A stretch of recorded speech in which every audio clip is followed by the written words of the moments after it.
Baiklah, saya akan menjawab pertanyaan nomor 3, yaitu sifat fisik dan kimia dalam mengisolasi senyawa terpenoid. Yang pertama itu adalah sifat fisiknya. Yang pertama adalah tidak berwarna kecuali ketika menggunakan KLT atau kromatografi lapis tipis dalam pengujian.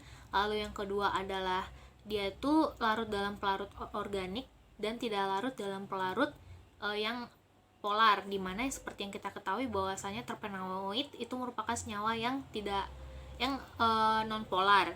Nah, lalu sifat fisiknya adalah sebagai proteksi agent ketika material masuk ke dalam tubuh, di mana sebagian besar terpenoid juga bersifat optically aktif atau berupa senyawa yang kiral, di mana memiliki bioaktivitas biologis yang akan berinteraksi dengan protein dan enzim yang dibangun oleh asam amino yang optik aktif.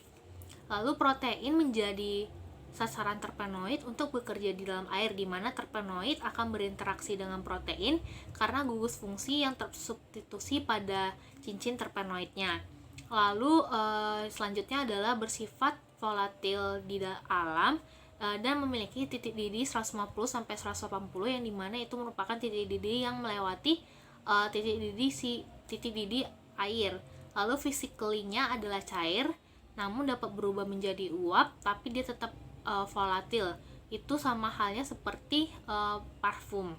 Untuk sifat kimia dari terpenoid, yang pertama adalah senyawa tersebut tidak jenuh karena memiliki terdiri dari atom karbon dan hidrogen yang banyak terdapat dalam ikatan rangkap, yang membuat terpenoid itu berinteraksi dengan reaksi lain karena memiliki berbagai macam reaksi.